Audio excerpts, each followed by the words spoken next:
आज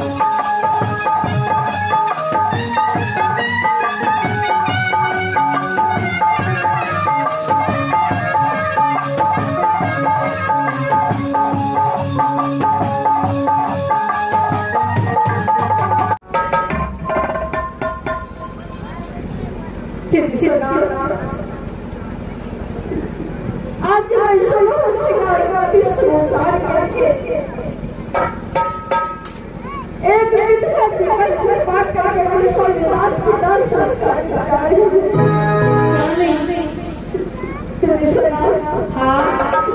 यहाँ से काशी घाट कितने दूर है?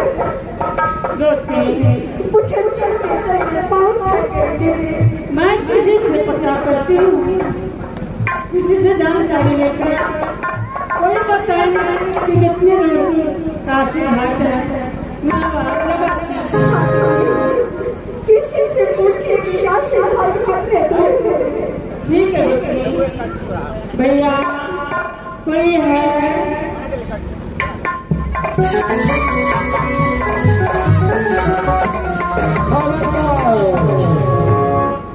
मेरा कर कफन के और चरण काशी घाट में बना है। भैया आप कौन हैं?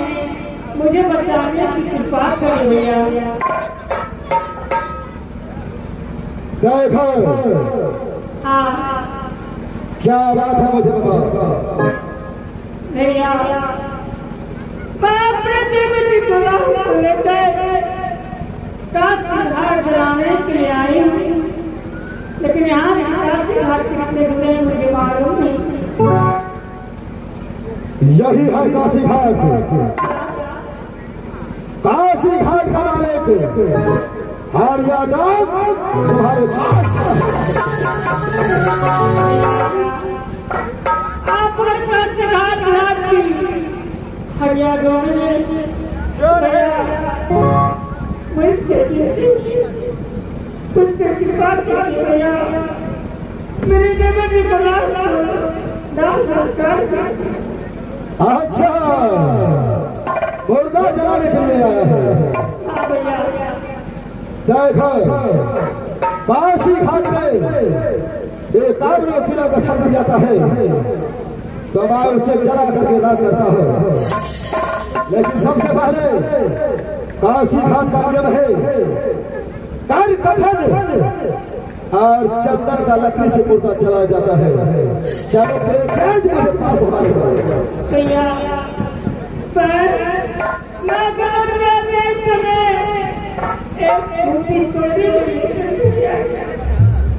अच्छा, ये भी भाषा लेकर के नहीं आया है? नहीं भैया। क्या तू अपने बाप को काशी घाट समझ करके रखा है?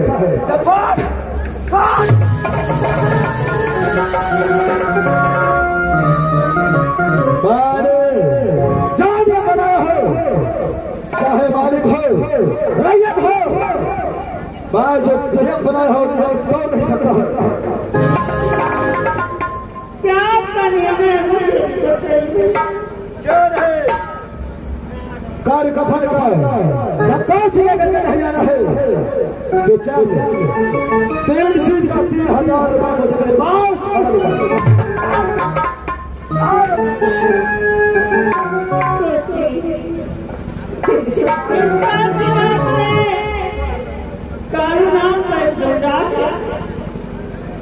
3000 रुपये से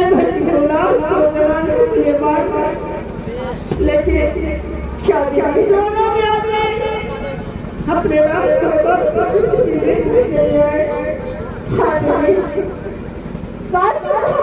कुछ लेके आए थे तो भैया। देखिए भैया, आपके काशी घाट में कोई राजा आता है, फकीर आता है, लेकिन सब एक ही समान नहीं दिखे भैया। मुझ पर दया करके मेरे देवता को लाभ पूरा सरकार की। क्या सच में लेकर के नहीं आया है? नहीं भैया। चलो यहाँ से मुर्दा उठा, थार दफा हो जाओ। सब पैसे लेकर के आएगा, इसका हाथ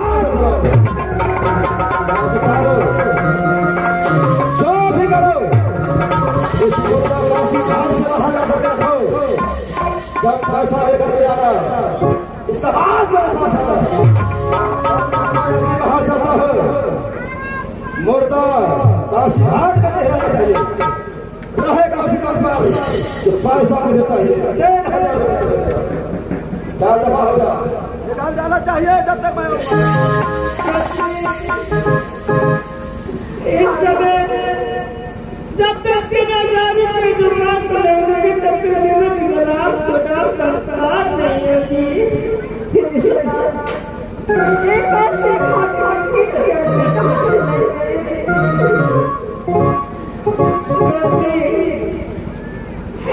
समाज में काशी घाट में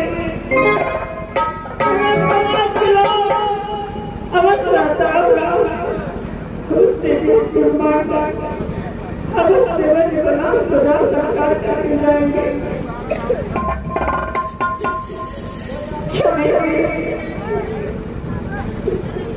स्वामीनाथ के लिए मैं इस दुनिया संसार में भीख पाऊंगी और भीख मांगकर स्वामीनाथ के दास संस्कार करूंगी। क्या करेंगे? जैसे मुसीबत पड़ा है वैसे मुसीबत भगवान किसी का नहीं। माँ काशी घाट में एक छतरी कुली किनारे सोना और फूला काशी घाट लाकर माता बहन से जो मेरी मदद करे उसकी भंडार भगवान कभी खाली न रखेगी।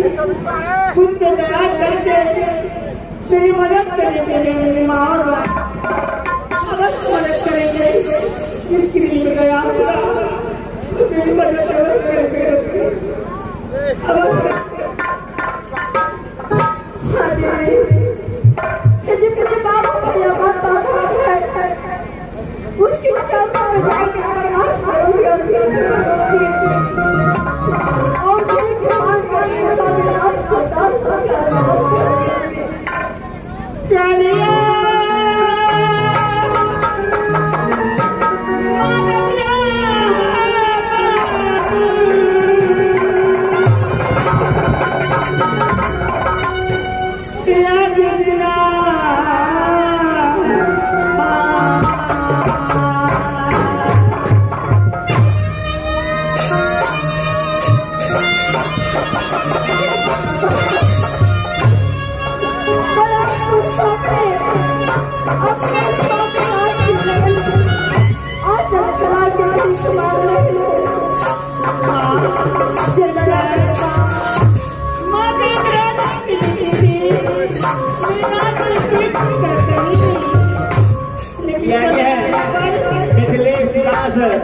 निवासी इस मुद्दा को जलाकर अपने कमर में मुस्काती है। हमारे कमर की ओर से लाख शुक्र गुजार है।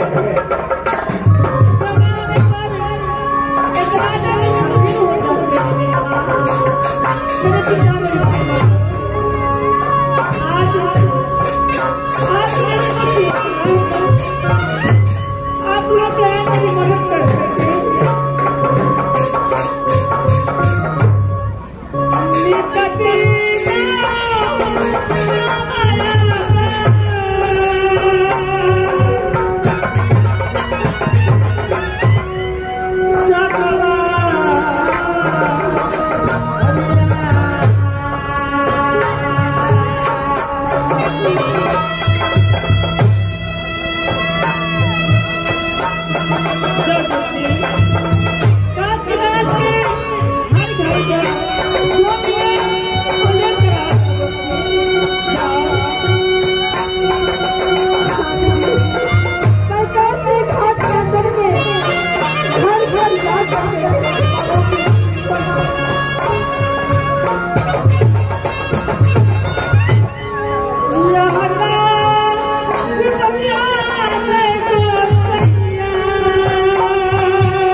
दिया है। डॉक्टर फतेहलाल साहब राजधानी निवासी इस मुर्दा को जलाने के लिए थोड़ी काफी पुरस्कार दी है और कंपनी को 1,00,000 शुक्रगुजार है। और एक अवश्य समझना सभी माता बहन से आग्रह है, गुजारिश है, एक दिन समय सभी को पड़ता है, जिसको खुद कमाना है 10 रुपया 51 रुपया 21 रुपया देना है, इशारा कर दीजिएगा।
राधे कुमार और कृष्णेश कुमार की तरफ से हर गंभीर को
जी